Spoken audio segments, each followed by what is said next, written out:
오늘 우리에게 주신 하나님 말씀은 골로새서 1장 15절입니다.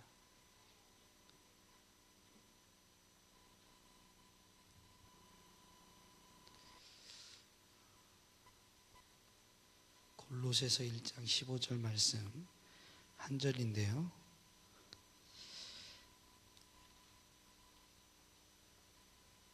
같이 읽겠습니다. 시작. 그는 보이지 아니하는 하나님의 형상이시요 모든 피조물보다 먼저 나신 이시니. 아멘. 한 번만 더 읽겠습니다. 시작.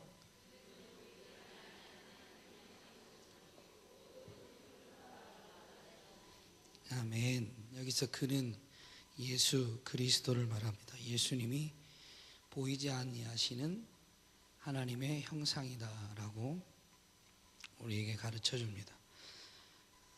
오늘 말씀 제목은 최고의 선수, 최고의 코치다라고 잡아봤는데요. 그 이유는 마지막에 결론 때 말씀드리고, 우리가 지난 2주 동안 이 올해 1학기인 주제인 우리의 자녀를 품격 있는 그리스도인으로 양육하자라는 주제에서 품격 있는 그리스도인이 도대체 어떤 사람인가 라는 것을 다루었는데요. 품격 있는 그리스도인이다라는 것은 참 사람이다라고 말씀을 드렸습니다. 하나님의 관심은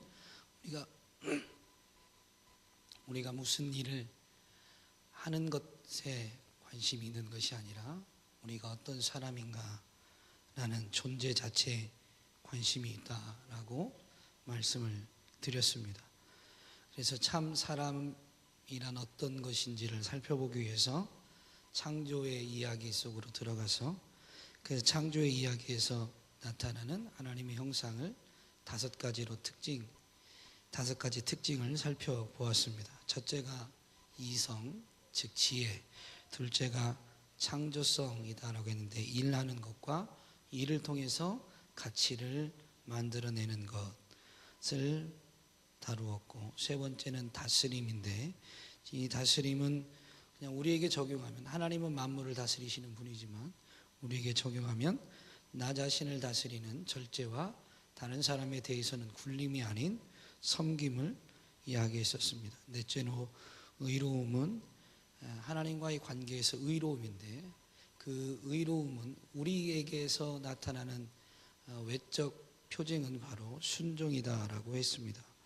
5번째는 공동체인데, 하나님이 삼위일체이셨고 사람도 처음 만드신 사람을 홀로 만드시지 아니하고 남자와 여자를 만드셨는데, 그 남자와 여자의 관계가 부부 관계로 둘이 하나다라는 하나됨, 부부라는 관계를 비롯해서 시작으로 보여준 것이지만 궁극적으로 하나님이 꿈꾸는 하나님의 백성은 결국 하나됨에 있다, 사랑으로 연합하는 것에 있다라고 말씀을 드렸습니다.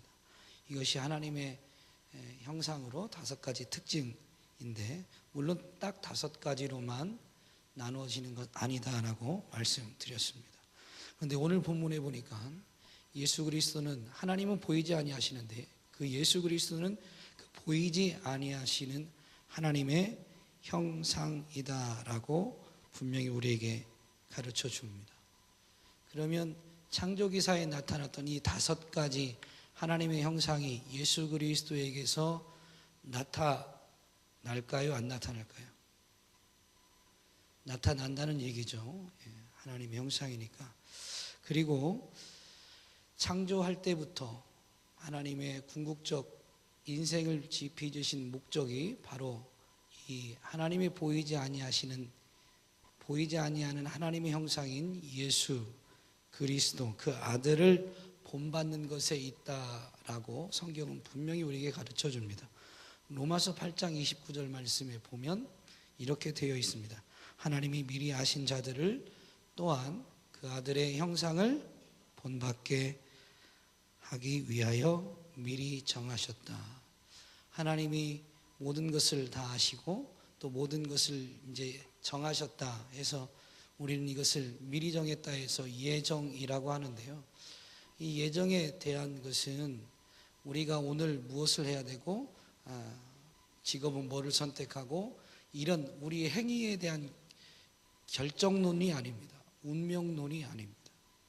바로 하나님이 우리를 향해서 예정하신 창조할 때부터 또 창조 이후에 인간이 죄를 지음으로 인해서 본래의 그 예정하심을 온전히 이루지 못하게 되었을 때에 하나님은 전능하셔서 그것을 수정, 보완하실 수 있는 분인데 그렇게 하신 것이 바로 구원입니다.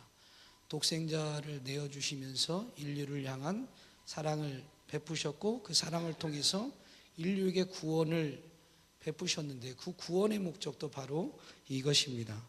그 아들의 형상을 본받는 것에 있습니다. 그렇기 때문에 하나님이 창조할 때도 또 온 인류를 향한 구원을 베푸실 때에도 창조의 목적도 구원의 목적도 바로 예수, 그 아들 예수의 형상을 본만든 것에 있기 때문에 사람됨의 본질은 바로 하나님의 형상 회복에 있습니다. 예수의 형상을 담는 것에 있습니다. 이것이 진정한 사람됨입니다. 세상이 말하는 사람다운 삶이 어떤 것인지 각가지 다양할 수 있지만 성경이 우리에게 가르쳐 주는 가장 사람다운 모습, 진정한 사람됨은 하나님의 형상을 완전히 회복하는 것. 좀 다른 말로 하면 예수 그리스도의 형상을 온전하게 본받는 것이다 라는 것이죠. 그렇다면 오늘은 짧게 그냥 이 예수 그리스도 안에 창조기사에 나타났던 하나님의 형상이 그 5가지 특징이 정말로 있는가만 짧게 살펴보고 그리고 말씀을 마무리하려고 합니다. 먼저 창조기사에 나타났던 하나님의 형상의 5가지 특징 중에 첫 번째가 뭐라고 그랬죠? 뭐라고요? 이성, 지성, 지혜인데 고린도전서 1장 24절 말씀에 보면 예수 그리스도는 하나님의 능력이요 하나님의 지혜다라고 분명히 우리에게 가르쳐 줍니다. 우리가 아는 대로 예수 그리스도는 말씀이신 그분이 인간의 몸을 입고 이 땅에 오셨고 또한 그분은 성령으로 잉태되셨고 성령으로 사시고 성령에 의해서 죽으셨고 성령에 의해서 부활하셨습니다. 성령 하나님과 떼놓을 수 없었던 분이셨죠. 근데 이사야 11장 2절에 보면 그 아들 위에 임하는 성령을 일컫는데 뭐라고 하냐면 지혜와 총명의 영이요 모략과 재능의 영이요 지식과 여호와를 경외하는 영이 그의 위에 강림하신다라고 분명히 우리에게 가르쳐 주십니다. 구약에서도 예수 그리스도 위에 강림하신 그 성령이 바로 지혜와 총명 자체이심을 명확히 가르쳐 주고 신약에서도 이 예수님을 만난 삼층천에 올라가서 예수님을 만난 바울이 영적 비밀을 깨달았는데 그 그리스도는 하나님의 능력이요 하나님의 지혜다라고 명확히 가르쳐 줍니다. 그래서 예수 그리스도는 지혜에 있어서 가장 온전한 하나님의 형상이십니다. 두 번째로 예수 그리스도가 과연 일하시는 분인가? 창조성, 즉 일하는 것과 그 일을 통해서 가치를 만들어내는 것을 창조성이다라고 했는데요. 창조기사에서는 성부 하나님이 분명히 일하셨죠. 근데 요한복음 5장 17절 말씀에 보면 예수님이 그렇게 말씀하십니다. 내 아버지께서 이제까지 일하시니 나도 일한다.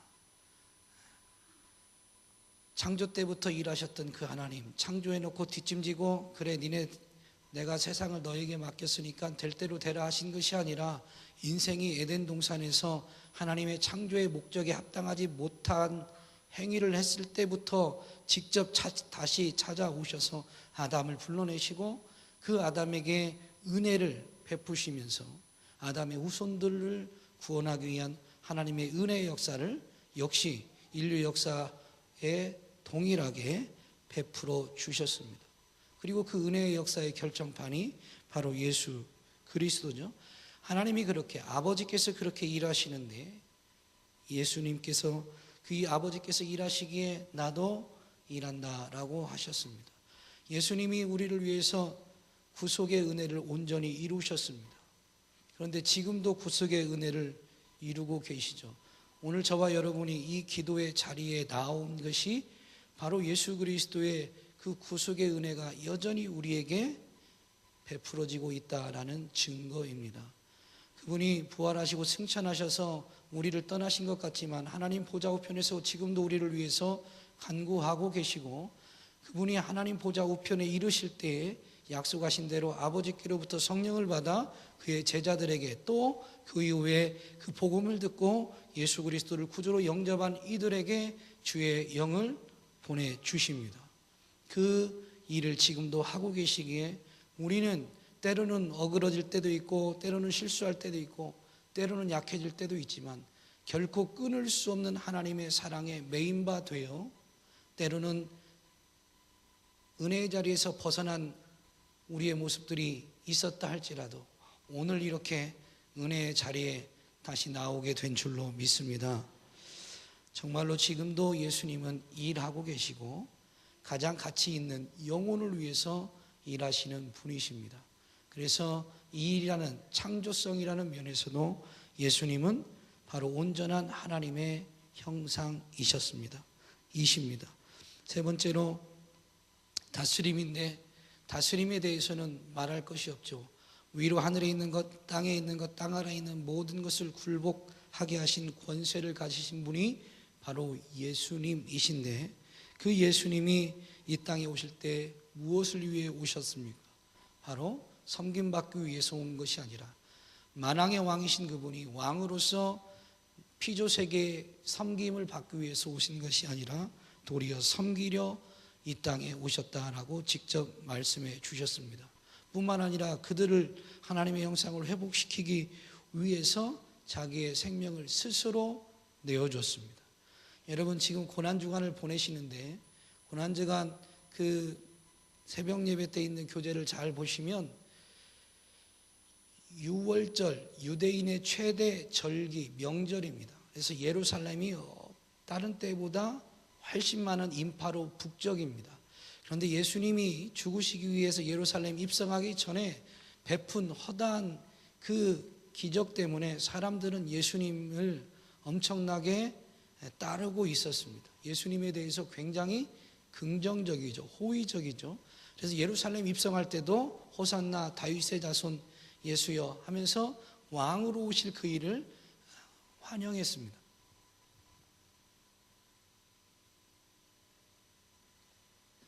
그런데 그 전부터 예수를 잡아 죽일 계획을 세웠던 그들이 번번이 기회를 잡지 못하고 있었습니다. 예수님이 예루살렘 입성할 때 그들은 대제사장과 서기관과 바리새인들은 뭐라고 서로 회의하냐면, 명절에는 사람이 많으니까 사람들이 예수를 따르고 있으니까 우리 명절에는 잡아 죽이지 말자라고 계획합니다.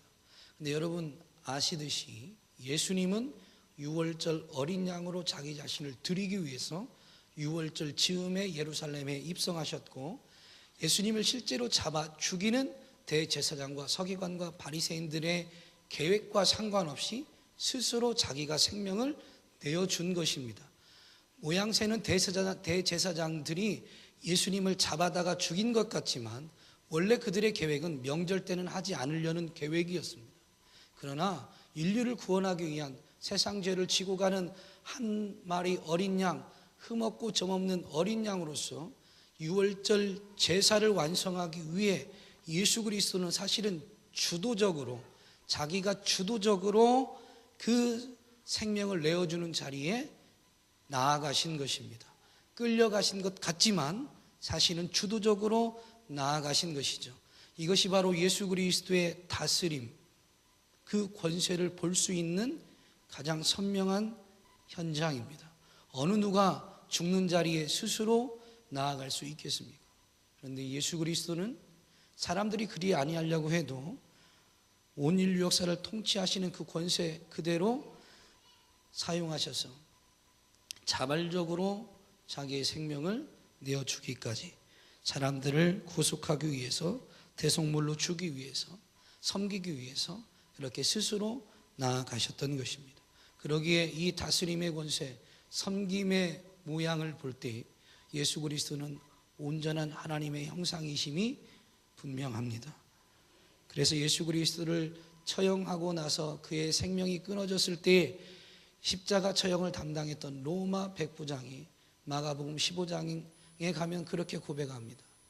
예수 그리스도가 운명하셨을 때 이는 진실로 하나님의 아들이었도다.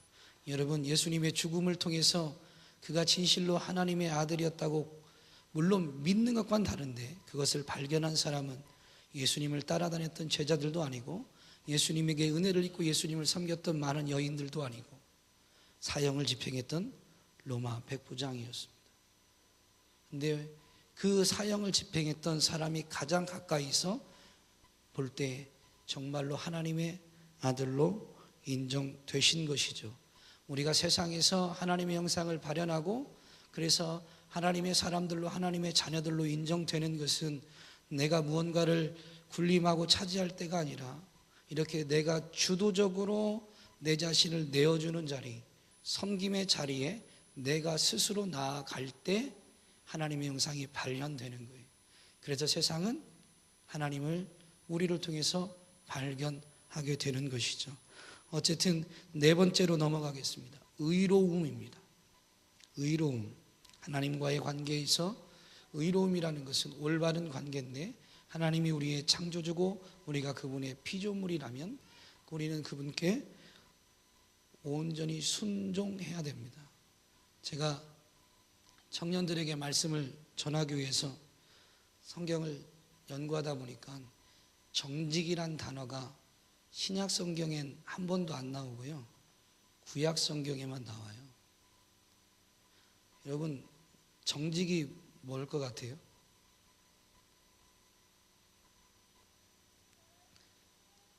정직이 뭔지 모르세요?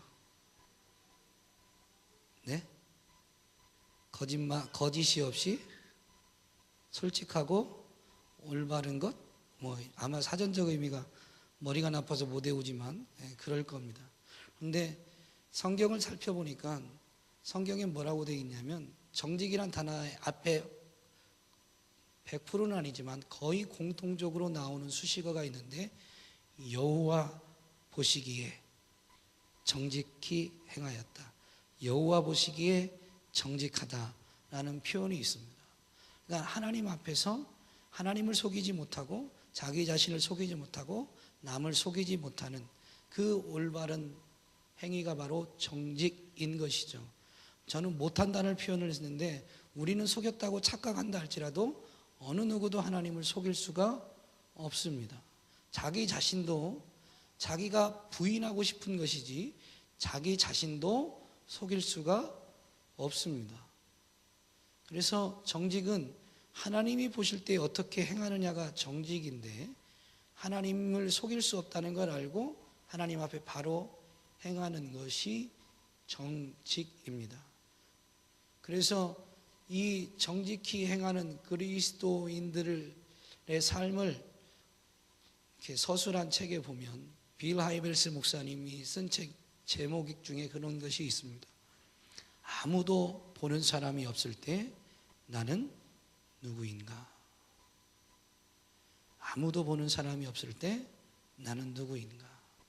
길가를 가다가 아무도 보는 사람이 없을 때 우리는 어떤 행동을 하는지에 따라 사실은 하나님이 보고 계시기 때문에 그 자리에서 하나님의 시선을 인정하고 행하는 그것이 바로 정직한 거죠.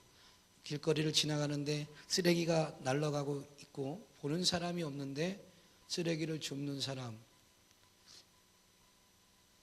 아니면 쓰레기를 들고 가다가 보는 사람이 없어서 버리는 사람, 다양할 수 있겠죠.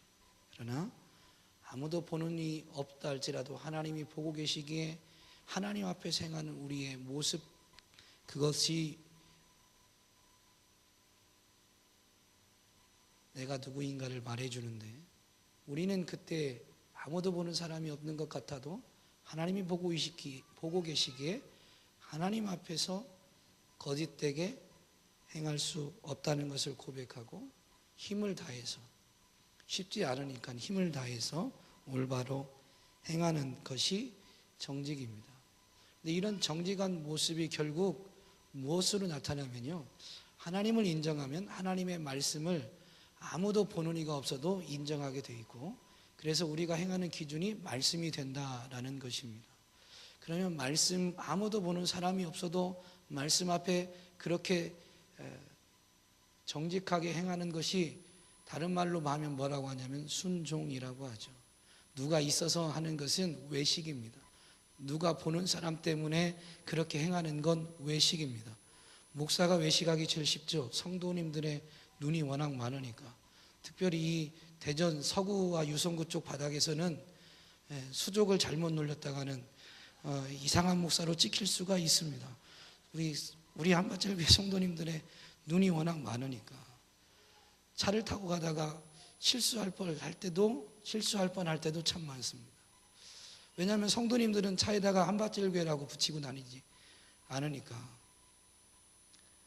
이렇게 뭔 말인지 이해되시죠?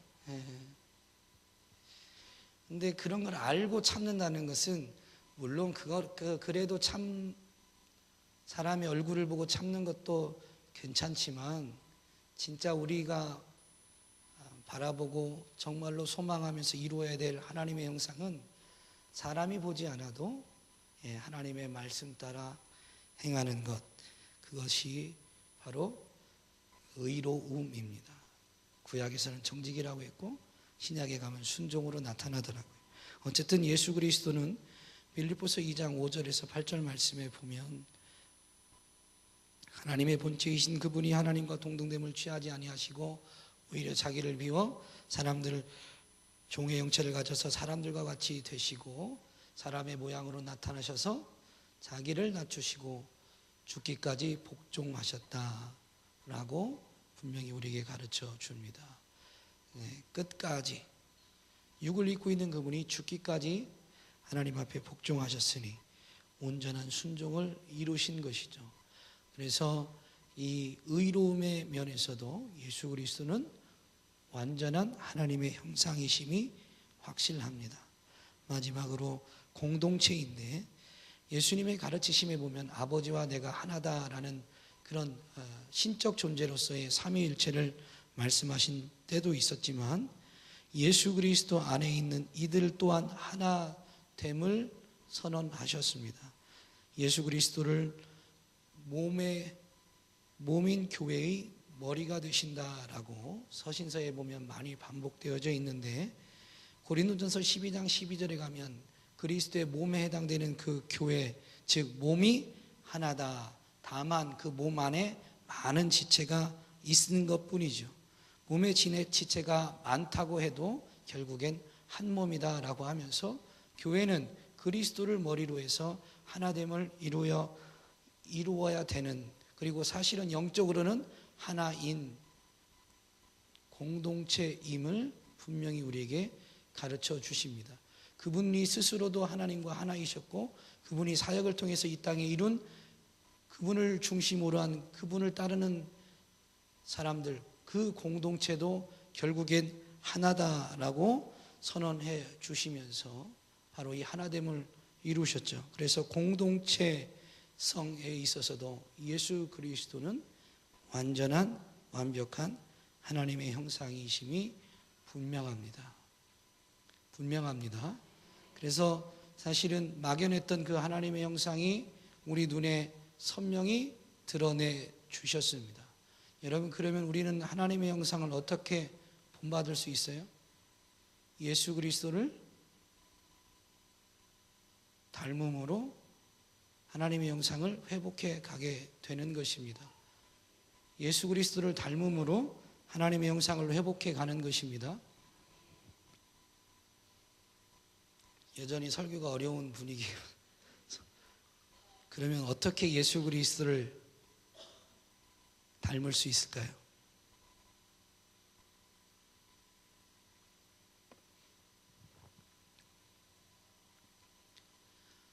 성경 전체가 예수 그리스도에 대해서 기록하고 있지만, 특별히 그분의 나심, 육을 입고 이 땅에서 행하셨던 행적을 기록한 복음서를 많이 묵상하면 도움이 됩니다. 그러나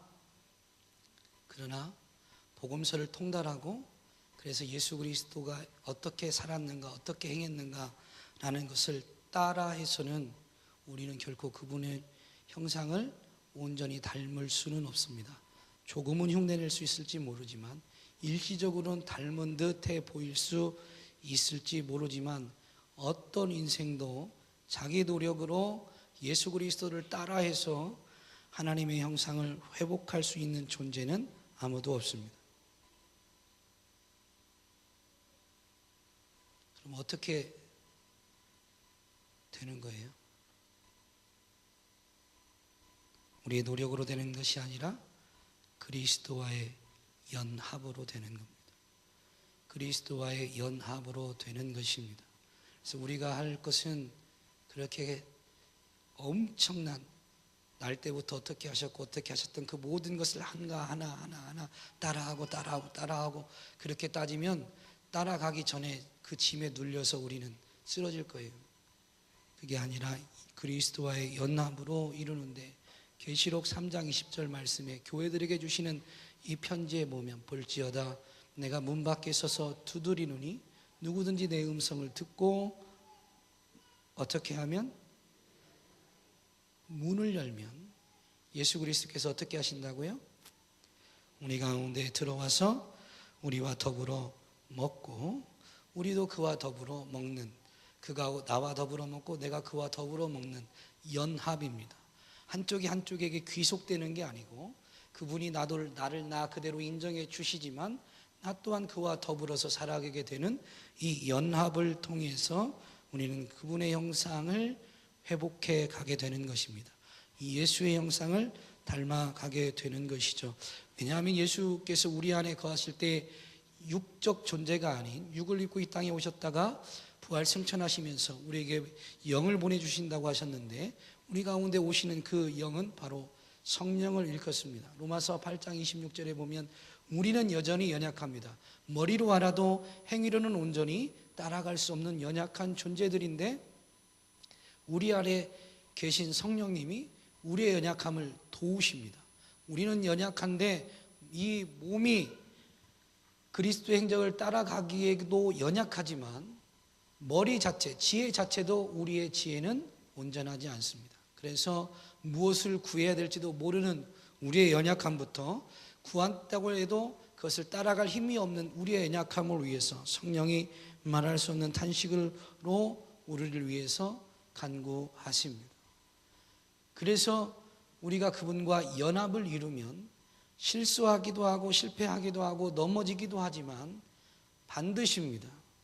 우리 안에 우리를 떠나지도 버리지도 아니하시면서 우리 가운데 계셔서 우리를 위해서, 나를 위해서 탄식하며 중보하시는 성령 하나님의 그 역사하심 때문에 우리는 한 걸음 한 걸음 그분을 따라가게 되어져 있습니다.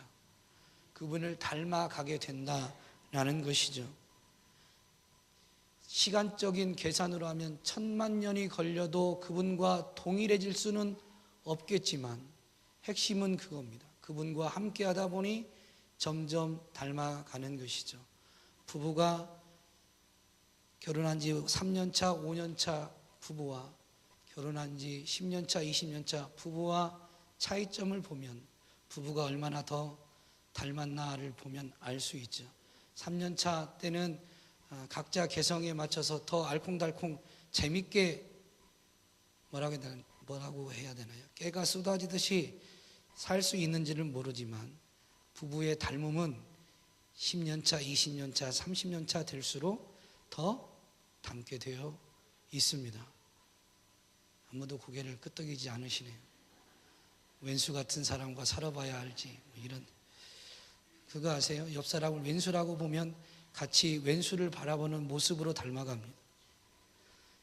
오늘 이상민 전사님이 기도해 주셨는데, 왼수 같은 사람도 주님의 마음으로 사랑할 대상으로 보다 보면 우리의 영이 반드시 더 밝은 쪽으로 우리를 이끌어가게 될 줄로 믿습니다. 그래서 우리가 포기만 안 하면 그 왼수같이 생겼던 그 사람의 눈꼬리가 내려가고 점점 그 사람을 바라보고 웃어주는, 행복해하는 우리 어머님들 때문에 그분도 웃는 상으로 바뀌어가게 될 줄로 믿습니다. 그래서 남편 얼굴을 보고 조금 인상이 험상궂다 그러면 회개해야 됩니다. 결혼 몇 년 차라고 단정 지을 수는 없지만 그렇다는 것이죠. 어쨌든 그리스도께서 우리의 영으로 우리 가운데 오셔서 우리를 위해 탄식하고 계시고, 뿐만 아니라 그 로마서 8장 28절, 좀 전에 26절이었는데 두 절 뒤에 보면 우리가 알거니와, 마지막 절인데 한번 같이 읽겠습니다. 시작.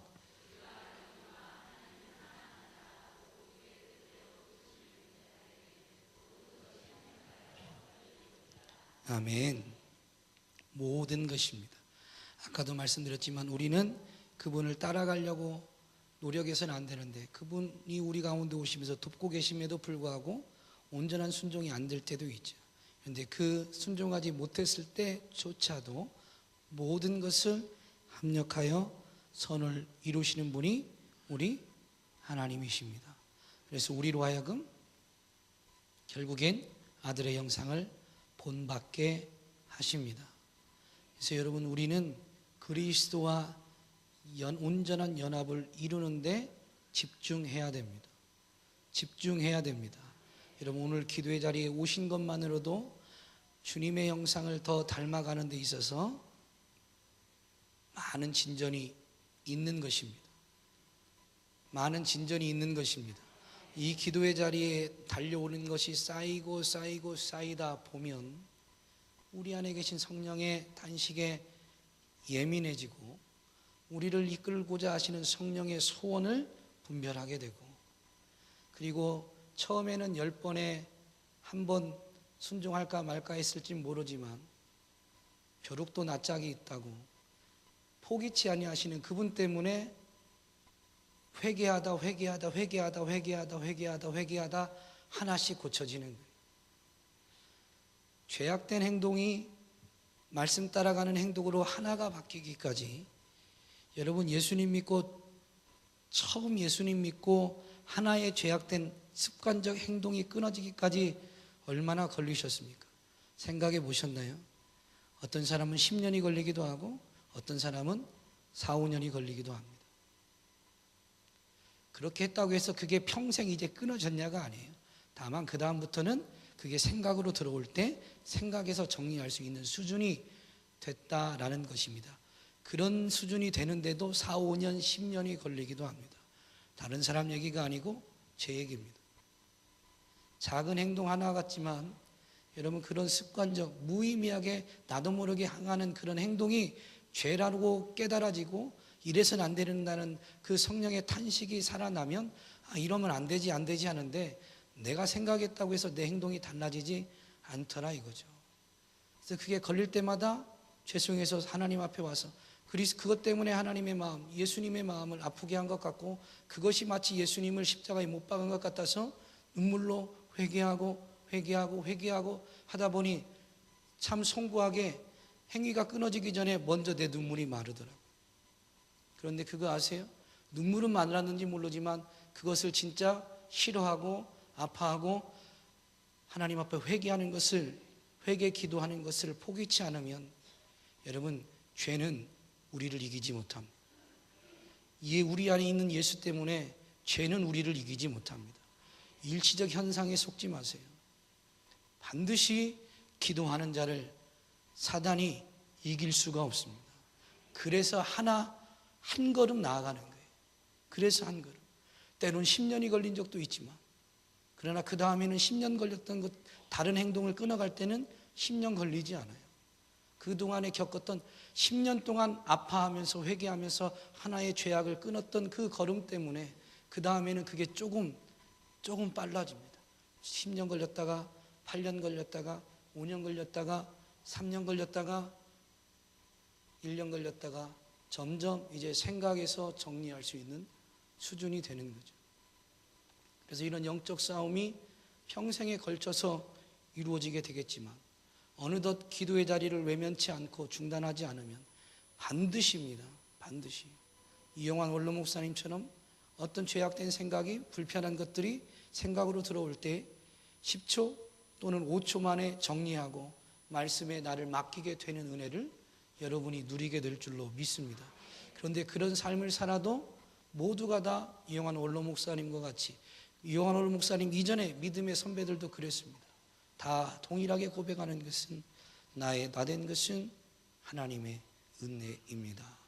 왜냐하면 나는 분명히 포기해도 수십 번 수백 번 포기했을 텐데 우리 안에 계신 성령이 단 한순간도 떠나지도 버리지도 아니하시면서 날마다 탄식하셨기 때문에 오늘의 내가 그 자리에 이르게 됐다는 것을 부인할 수 없기 때문입니다.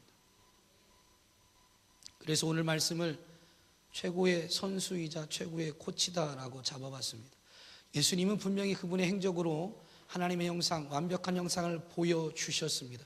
하나님의 형상은 어떤 것이다, 인생들이 어떻게 살아야 된다는 것을 직접 보이셨습니다.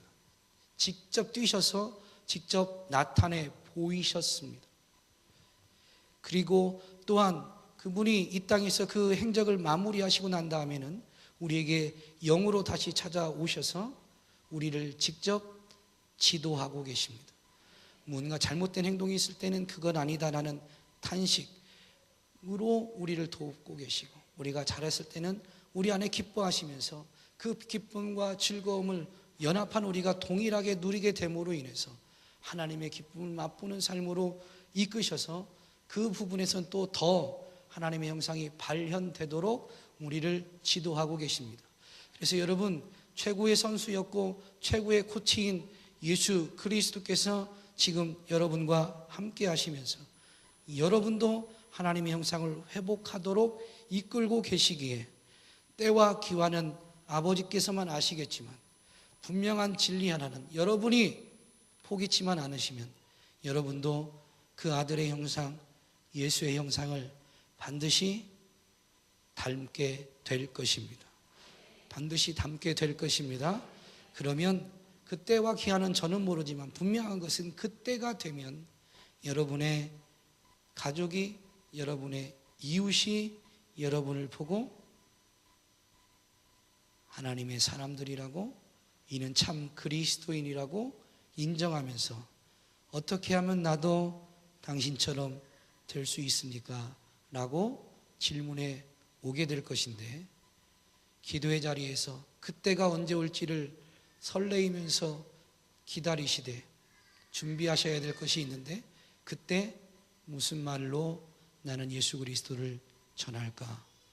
준비하셔야 됩니다. 준비하셔야 됩니다. 그때와 기한이 언제가 될지 모르는데 준비한 자만이 담대히 하나님의 영광을 선포하고 예수 그리스도를 증거하게 될 것입니다.